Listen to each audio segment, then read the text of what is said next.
The annual company party was in full swing, champagne flowing freely as executives patted each other on the back, celebrating another record-breaking year. I stood in the corner of the grand ballroom, sipping my sparkling water and watching the scene unfold with quiet amusement. Emma.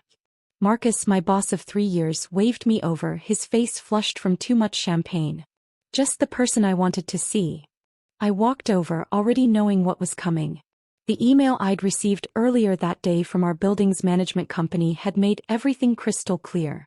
"You know," Marcus said loudly, drawing attention from nearby groups, "I've been meaning to talk to you about your performance lately." I kept my face neutral. "Oh. Yes. He swirled his champagne, trying to look important in front of his audience. "Your numbers have been disappointing. And your attitude? Not very team-oriented." I had to bite back a laugh. My numbers were the highest in the department and I just saved the company millions by redesigning our entire supply chain process. But Marcus had always been threatened by competent women, especially ones who didn't laugh at his jokes or flirt back during office happy hours. "In fact," he continued, his voice getting louder, clearly enjoying the growing crowd of onlookers, "I think it's time we parted ways." A few gasps from the audience. "Perfect. You're fired," he announced with theatrical flair. "Pack your things first thing Monday morning." The room fell silent. All eyes were on us. Exactly what Marcus wanted. He lived for these moments of power, these little displays of dominance. I took a slow sip of my water, letting the silence stretch uncomfortably. Then I smiled. "That's interesting timing, Marcus," I said calmly, "because I just received an interesting email today." He frowned, thrown off by my lack of distress. "What are you talking about?" "You see, Riverside Property Management contacted me about renewing the lease for this building." I paused, enjoying the confusion on his face. "They wanted to know if I'd be willing to extend another 5 years. Marcus laughed nervously. "Why would they contact you about that?" "Because I own the building, Marcus. Through my family's investment company." I let that sink in. "In fact, I own this entire block." The champagne glass in his hand started to shake. That's impossible. The owners are shell companies," I finished for him. "All leading back to Wilson Investments.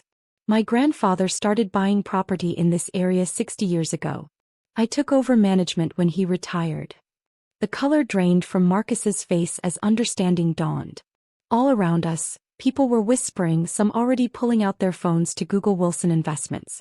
"So," I continued pleasantly, "since you're so eager to end our professional relationship, I think it's only fair to inform you that your company's lease is now terminated. You have 24 hours to vacate the premises." The champagne glass slipped from his grip, shattering on the marble floor. The sound echoed through the suddenly silent ballroom. "You can't do that," he stammered. "We have a contract." "Surely I can. Section 8.3 of your lease agreement, which you clearly never read carefully, gives the landlord right of immediate termination if the tenant engages in discriminatory business practices." I smiled sweetly. "I have quite a file documenting your pattern of firing or demoting female employees who don't respond to your advances." Marcus's face went from white to red. "This is ridiculous. You're just an analyst. How could you possibly own this building?" I raised an eyebrow. "The same way I own the one your wife just leased for her new yoga studio. And the apartment complex where your parents live. Oh, and the vacation house you're planning to surprise your family with next month? I'm afraid that sale won't be going through after all." Someone in the crowd let out a low whistle. Marcus looked like he was about to pass out. "This is all very awkward," I said, setting down my glass. "But I think it's best if we end this party now. After all," I checked my watch, "you only have 23 hours and 45 minutes left to clear out." I turned to address the shocked crowd. "Everyone, please finish your drinks and head home. The building needs to be emptied by this time tomorrow." As people began hurriedly gathering their things, I walked toward the exit. Just before reaching the door, I turned back. "Oh, and Marcus?" He looked up, still frozen in place. "Don't bother coming to collect your things from your office. I'll have them sent to you, after they've been thoroughly checked for company property, of course." The last thing I saw as I left was Marcus sinking into a chair, his empire crumbling around him, while his assistant frantically dialed their corporate lawyer's number. The next morning I arrived early at the building, just as the first rays of sunlight hit the glass facade. Security teams were already in place. Not the usual contract workers Marcus hired, but my own people, professionals who understood exactly what needed to be done. The lobby was chaos.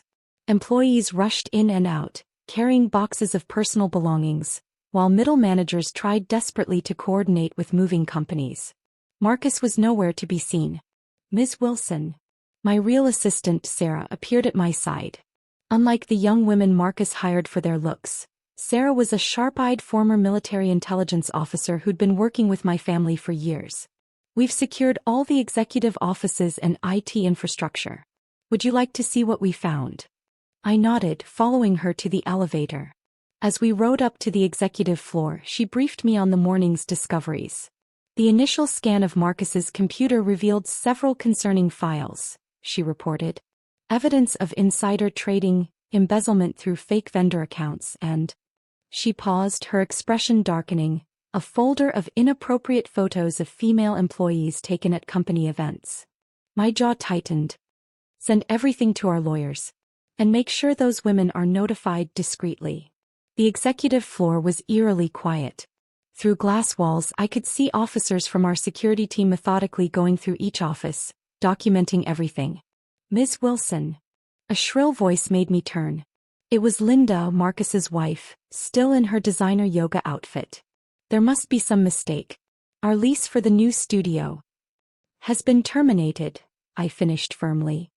Along with all other business arrangements between your family and my companies. But why? She demanded. What has Marcus done to deserve this? I studied her carefully. Did you never wonder why so many young, talented women left the company? Why Marcus's female employees either quit within months or suddenly became underperformers, who needed to be let go? Linda's face flushed. Before she could respond, commotion erupted from the lobby below. Marcus had finally arrived. I watched through the glass as he stormed through security, face purple with rage. Where is she? He bellowed. Where's Emma? Sir, one of my security team stepped forward. You're not authorized to be in this building. Not authorized? He laughed manically.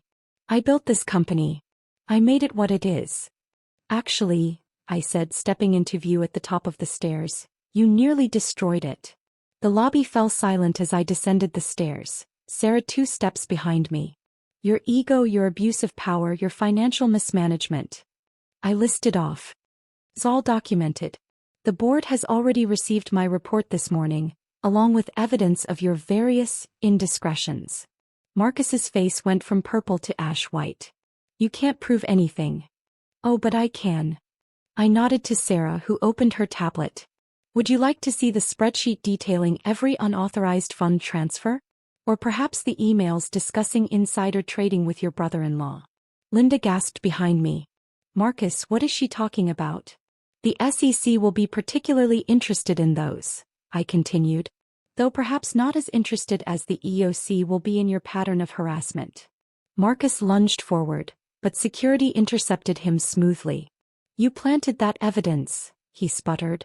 You're trying to destroy me. I shook my head. You did that yourself, Marcus. I just watched and documented everything, waiting for the right moment. Why? Linda's voice was small. Why go to all this trouble? I turned to her. 3 years ago, Marcus fired my best friend after she refused to join him for private drinks to discuss her promotion. She was a single mother with 2 kids. The stress triggered her underlying heart condition. She died 2 months later. The lobby was dead silent now, every eye on us. I promised myself then that I'd make sure it never happened again, I said quietly. So I took this job, gathered evidence and waited. And now? I smiled coldly. Now justice is served. I turned to address the gathered employees. Everyone will receive 6 months severance pay while you look for new positions. My HR team has connections with several reputable companies. They'll help you transition. Relief flooded many faces except Marcus's, which had crumpled in defeat. You have 20 minutes to leave the building, I told him. After that, the police will be here to discuss some of your more criminal activities. As security escorted Marcus and Linda out, Sarah leaned in. The FBI is on line 1. They're very interested in those offshore accounts we found. I nodded, watching Marcus's retreating figure. Put them through to my office. I paused. The real one, upstairs, not the analyst desk I've been using. Later that evening, I stood in my grandfather's old office on the top floor, looking out over the city. The building below was quiet now, its corridors empty. Tomorrow, a new chapter would begin, one where this building would house companies that valued integrity and treated their employees with respect. My phone buzzed, a news alert. Marcus's arrest was already making headlines. I smiled, raising my glass of sparkling water to my reflection. To justice served, I whispered, and to Annie, who should have been here to see it. Sometimes revenge is best served not cold, but methodically, carefully, and with perfect documentation. Marcus learned that lesson too late, but his story would serve as a warning to others like him. Power doesn't always look like what you expect, and the quiet ones watching from the corners might just own the ground you're standing on. 1 year later, I sat in my grandfather's, now my, office, reviewing the quarterly reports from the building's new tenants. After Marcus's dramatic exit, I'd carefully selected companies known for their ethical practices and positive work environments. The transformation had been remarkable. A knock at my door interrupted my thoughts. "Come in," I called. Sarah entered, tablet in hand. "You'll want to see this," she said, placing a newspaper on my desk. The headline made me smile. Former CEO Marcus Thompson sentenced to 15 years. Below was a photo of him being led away in handcuffs, his designer suit replaced by an orange jumpsuit. The judge wasn't impressed by his "it was all a misunderstanding" defense, Sarah commented. Especially after 37 former employees testified about his behavior. "And Linda?" I asked, though I already knew the answer. "Divorced him 3 months ago. She's selling that yoga studio and moving back to her parents' place in Ohio." Sarah paused. "There's something else you should know. Annie's daughter got accepted to Harvard." My heart squeezed. Annie's daughter, Jessica, had been 11 when her mother died. The scholarship fund I'd set up in Annie's name had ensured both her children would have the education their mother had dreamed of for them. "The acceptance letter arrived this morning," Sarah continued. "Full ride." The dean was particularly impressed by her essay about her mother's legacy. I nodded, fighting back tears. "Make sure all her expenses are covered. Books, housing, everything. Already done." Sarah smiled. "Oh, and one more thing. Marcus's old assistant finally found the courage to speak up. Remember those late-night strategy meetings he insisted on? Let me guess, our friends at the FBI were very interested in what she had to say? They're adding witness tampering to his charges. Looks like that 15 years might turn into 20. I stood up and walked to the window, looking down at the street where Annie used to meet me for coffee every morning. Her favorite cafe was still there, now run by her son who'd used part of his scholarship money to buy it. "You know what today is?" I asked Sarah. 3 years since Annie passed," she replied softly. I turned back to my desk and pressed the intercom. "James, could you bring up 2 cups of coffee? The special blend." Minutes later, James appeared with a tray. The rich aroma of Annie's favorite coffee, the same blend her son now served downstairs, filled the office. "To Annie," I said, raising my cup, "who taught me that sometimes the quietest person in the room is the one you should watch out for." Sarah raised her cup in response. "To Annie." As we sipped our coffee, I thought about how much had changed. The building was thriving, filled with companies that prioritized their employees' well-being. Annie's children were flourishing. Marcus was facing justice. Me. I was finally being the kind of leader my grandfather had raised me to be. My phone buzzed, a text from Jessica. "Mom would be proud of you." I smiled, remembering Annie's last words to me.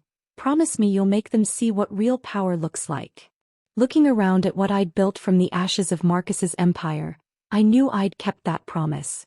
Real power wasn't about intimidation or control. It was about using your position to protect others and create positive change.